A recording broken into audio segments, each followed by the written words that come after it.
沟通，达成了广泛重要的共识。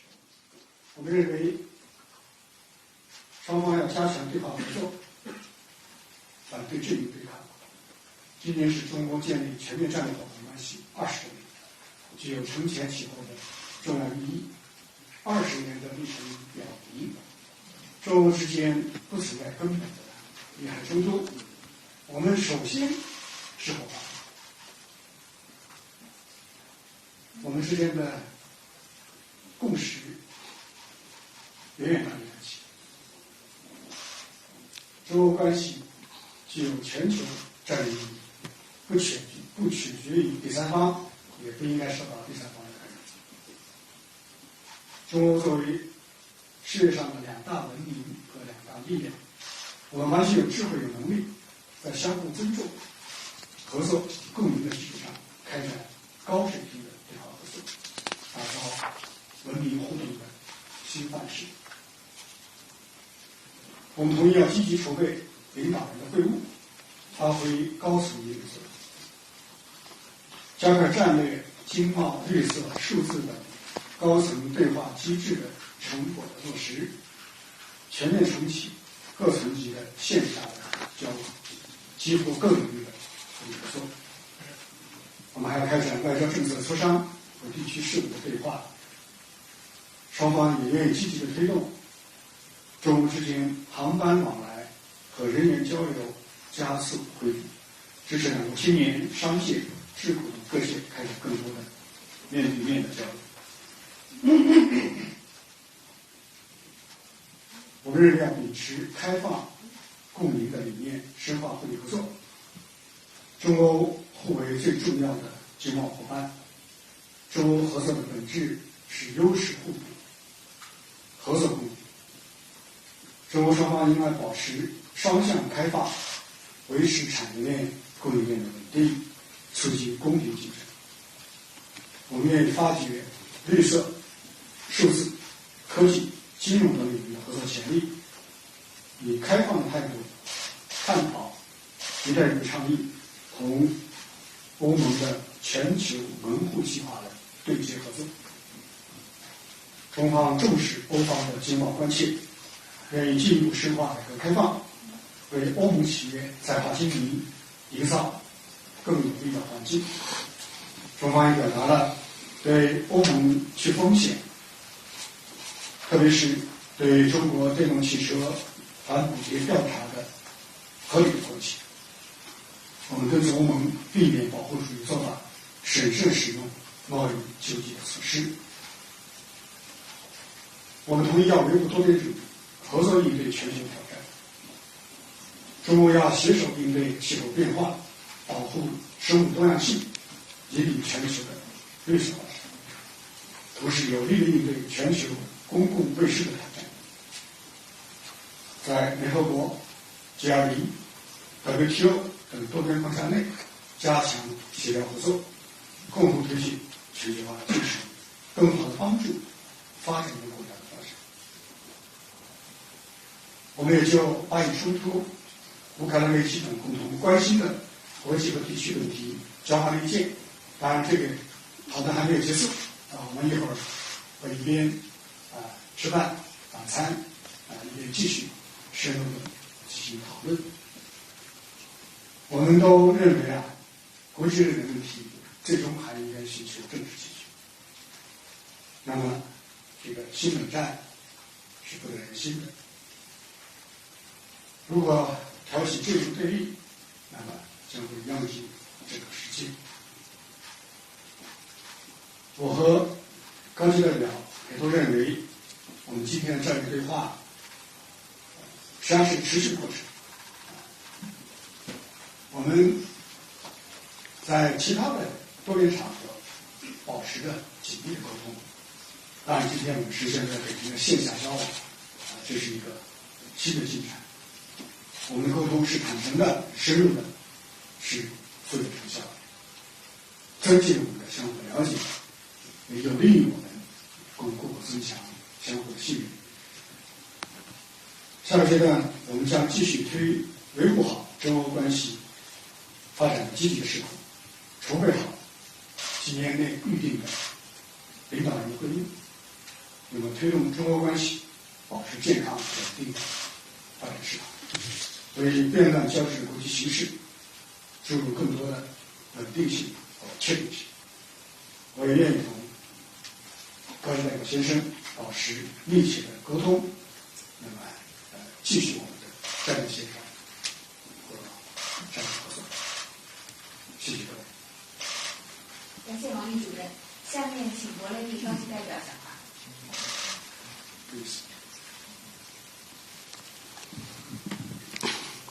The Foreign Minister, the Director Wang Yi, good afternoon to everybody. We have just finished this 12th annual strategic dialogue between the European Union and China. Well, in fact, we haven't finished yet because, as the Minister Director has said, we will have to continue discussing during the dinner because there are some pending issues that need a deeper engagement. So many things to talk. Thank you for this good and candid conversation. We have just been able to meet here in Peking. And it's for me, as High Representative of the European Union for Foreign and Security Policy, a great honor and responsibility to hold this strategic dialogue in order to prepare the next summit between the European Union and China. And I want to thank you, the Minister Director Wang Yi, and your team for the warm welcome and for hosting this dialogue. We finally be able to hold it in person after 2 years of talking to each other by video conference and by phone. And meeting in person is important because, as I said, we had a lot to talk about in this, especially in this troubled moment. Our bilateral relations are broad, far-ranging, and increasingly complex because we share many global responsibilities. We share global responsibilities, and global challenges have to be addressed through a strong cooperation between China and the European Union. These high-level dialogues that we have held show the range of subjects and the responsibilities that we must discuss on the run-up of this summit later this year. It has been a dialogue on environment and climate change, another one on economy and trade, on digital, on circular economy, on energy, and now this strategic dialogue focusing on foreign and security policy. First, we start discussing European Union and China bilateral relations. These are growing complex, and it's not a secret that we have differences on a number of important issues, and this makes more important than ever to continue our engagement with a good spirit of cooperation. That's why in this first thing I underline today is that the European Union is committed to manage our bilateral relations in a constructive and responsive manner, because it is in our shared interest to do it in a constructive and responsible manner. This includes our substantial trade and economic ties. It is one of the largest trading relationships in the world. No one else is exchanging as much as the European Union and China. But we need a more balanced and reciprocal economic relationship. We need fairness, balance, and reciprocity in order to remain as open as we are and we want to be. We discuss about the concept of economic security and what does it mean in order to keep a balanced approach to trade. And I stressed the commitment of the European Union to remain one of the most open economies in the world. Yes, we are one of the most open economies in the world. We don't want to be protectionist, but sometimes we have to protect. And the COVID-19 pandemic, and first, and after the Russia blackmail of our energy imports, have taught us that we must avoid over-dependencies, which in the case of Russia, and in the case of the pandemic, became vulnerabilities. But any measure that we might take will be precise, will be proportional, and will be compliant with our international obligations. It is our responsibility to take European security, but it will be done in proportional, compliant with our international obligations. I also express our persistent our concerns about the human rights in general and in particular, but we stress our concern on the consequences of the illegal war of aggression against Ukraine, which was an important part of our discussions. And in particular about the fact that the non-continuation of the grain deal can create instability around the world and another food crisis. And I asked China, as a permanent member of the United Nations Security Council, to use its influence on Russia to stop this war of aggression and to make this deal being renewed. I also stressed that any direct or indirect military support to Russia war against Ukraine will be serious concern for us. Until now, and I thank for that, it has not been any kind of direct support, military support to Russia, but it is something that for us is a very important issue. The war has to finish. And in order to finish the war, it has to be negotiation for peace. And the best way for us to take these negotiations going on is the Ukraine peace formula. And we count on China to support this. I thank China for participating on the last meeting on Jeddah in order to take as much as possible international support for this proposal. This war doesn't stop at European borders. This war has a strong impact for the whole world in terms of food security and causing global instability. And I also asked China to put its influence on Russia in order to reverse the decision to withdraw from the Black Sea Grain Initiative. Of course, we also have discussed on the recent terrorist attacks of Hamas against Israel and the international efforts to prevent a further aggravation of the situation and a spillover in the region. I reaffirm our condemnation of the indiscriminate attacks by Hamas,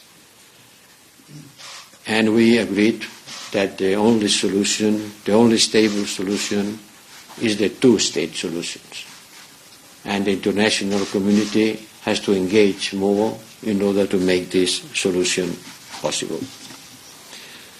I insisted on the urgent need for all parties to ensure protection of civilians and to allow safe and unimpeded humanitarian access in line with their obligations under international humanitarian law. I underlined the need towards the escalation and ensure that our long-term commitment to a political solution based on this two-state, in which we agree we have to work for, will survive these tragic events. And there are many other issues that we will have to continue discussing during our dinner, but it's important that this conversation has been taken with a good spirit of cooperation in order to overcome the difficulties and to work together to solve the global challenges. Thank you. 接下来进入答问环节。首先，请一位欧方记者向国内立方籍代表提问。由于时间关系，请每位记者只提2个问题。I will first invite one European journalist to ask High Representative Borrell a question. In the interest of time, please ask one question only. 这边西班牙电视台的记者。Thank you. Good evening. My name is Yolanda from Spanish television, public television, TVE. And you have talked about the war between Israel and Hamas. The European Union has strongly condemned the terrorist attacks of Hamas against civilians and has supported the self-defense right of Israel. But there are more civilian Palestinian victims nowadays than Israelis.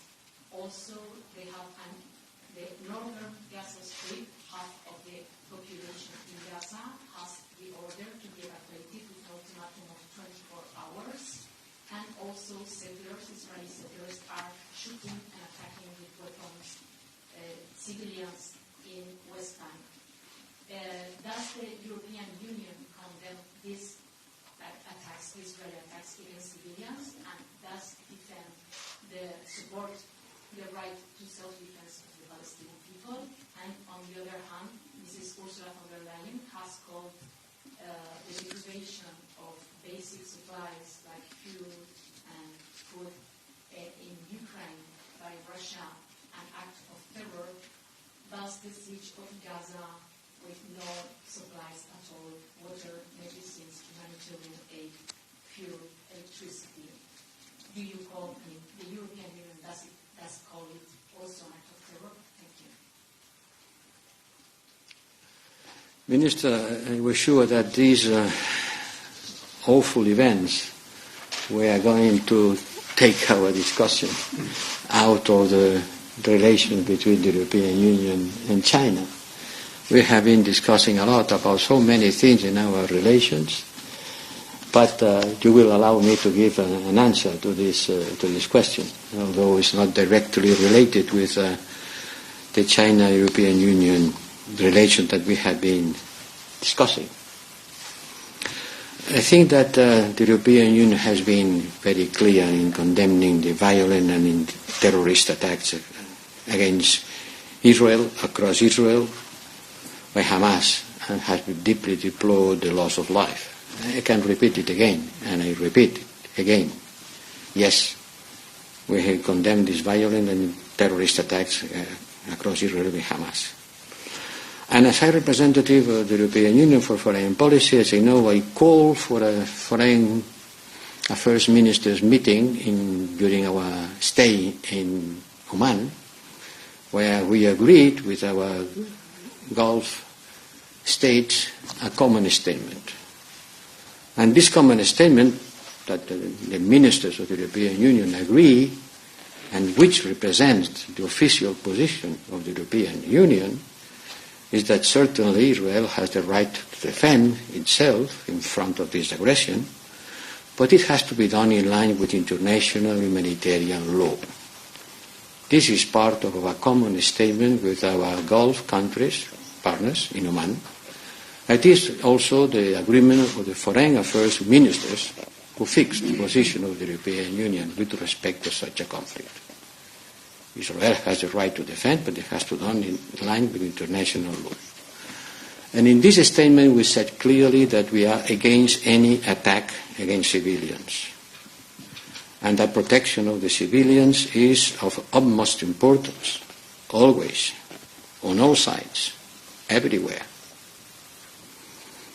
And about this warning of the Israeli army for the civilians living the north of Gaza, certainly civilians must be pre-warned, must be alerted about incoming military operations in order to allow them to live, which is what Israel has done. But such warnings and the expected move that they should produce over large parts of the population, we are talking about 1 billion people, must be realistic And certainly this is utterly unrealistic that 1 million people can move in 24 hours. The Secretary General of the United Nations has said that, and I join him.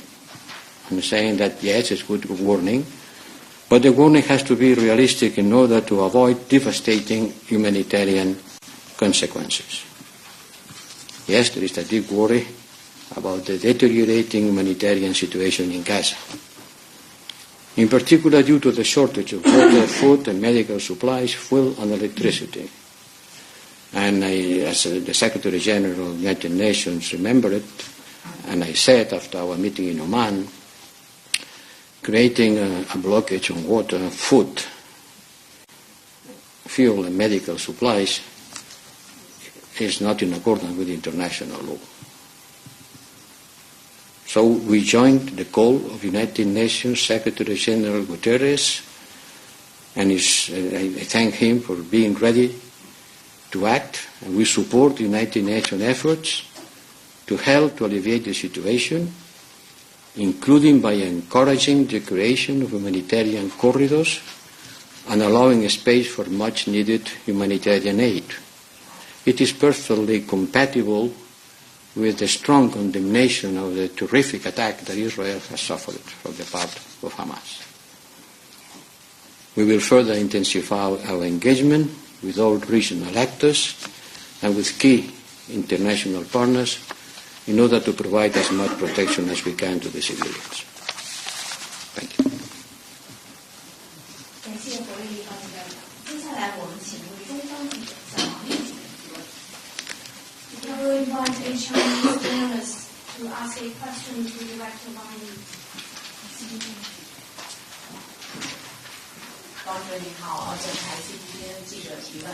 我想请问您如何看待当前巴以局势？中方对于缓和巴以冲突、推动巴以和解又有何政策主张？谢谢。Director Wang Yi, what is your view of the current Palestinian-Israeli situation? What policy propositions does China have for easing the conflict and promoting peace talks between the two sides? 看来中外记者关心的都是同一个问题。It seems that both Chinese and European journalists care about the same question. 这恰恰说明国际社会应该聚焦目前影响和平与稳定的重大的这个问题。This also shows that it is important for the international community to focus on the important hostile issues that affect peace and stability of the world. 当前巴勒斯坦形势危急，冲突已经导致大量的平民伤亡，人道形势急剧恶化。中方谴责一切伤害平民的行为，也反对任何违反国际法的做法。Palestine is now in a critical situation. This round of conflicts has caused heavy civilian casualties. The humanitarian situation is rapidly deteriorating.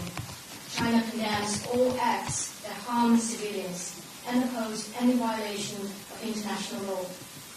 针对当前的严峻形势，中方认为当务之急，第一是尽快的停火止战，阻止战火无限扩大，避免局势进一步恶化。In light of the current severe situation, China believes that the pressing task is first to stop the fighting as quickly as possible, prevent it from spreading endlessly, and avoid further deterioration.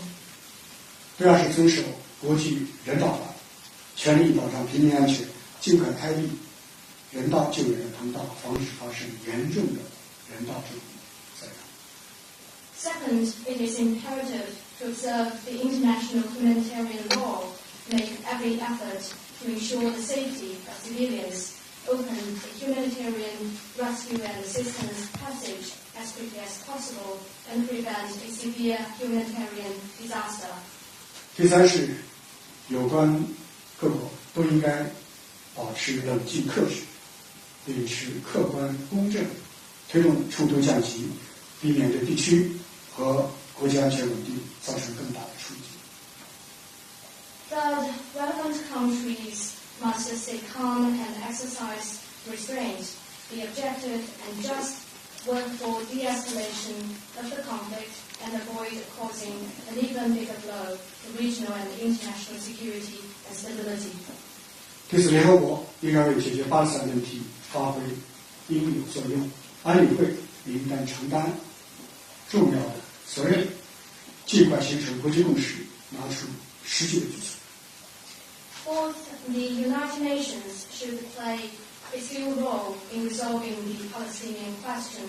The Security Council should also shoulder an important responsibility for that, build international consensus as quickly as possible, and take real measures. 中方正在同有关各方开展沟通，我们将积极的参与联合国安理会的紧急的磋商，敦促联合国为缓和冲突发挥它应有的作用。我们也支持古特雷斯秘书长刚刚提出的关于保护平民的紧急的呼吁。The Chinese side is conducting communication with relevant parties and will actively participate in the emergency consultation at the Security Council and urge the UN to play its due role for easing the conflict. We also support the call by Secretary General Guterres for addressing the humanitarian situation, 保护平民。 for protecting civilians. 我们还将通过联合国渠道，继续向加沙地带以及巴勒斯坦民族权利机构提供紧急的人道援助。 We will also provide emergency humanitarian assistance to the Gaza Strip and the Palestinian National Authority through the UN channel. 巴勒斯坦问题始终是中东问题的核心，是当今世界不断被撕开的伤痕。 The question of Palestine is at the heart of the Middle East issue. It is a wound that keeps being torn open in today's world.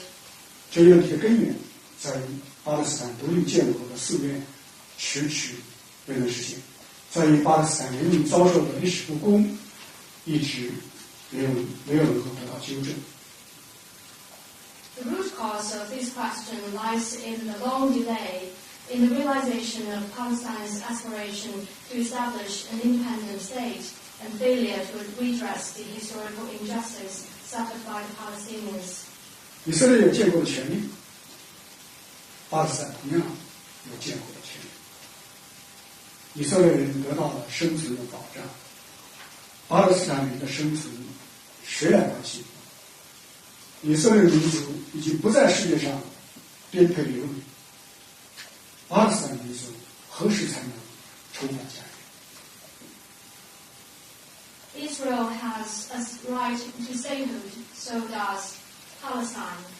The Israelis have obtained the safeguard for their survival, but who will care about the survival of the Palestinians? The Israeli nation is no longer without a home in the world, but when can the Palestinian nation return to its home? 这个世界存在各种不公，而对巴勒斯坦不公已经延宕了大半个世纪，承接了几代人的痛苦，不能再继续下去了。 There is no shortage of injustices in this world, but the injustice for Palestine has dragged on for over half a century. The sufferings that plague 2 generations must not continue. 解决问题的方案就是两国方案。刚才何立先生也重申了这一点，那就是建立起独立的巴勒斯坦国，这样才能实现巴勒斯坦和以色列的和平共存，才能实现阿拉伯和犹太两大民族的和谐共处。两国方案完全落地，中东地区才能迎来真正的和平，以色列也才能获得持久的安全。 The answer to the question is the two-state solution, something High Representative Borrell also emphasized.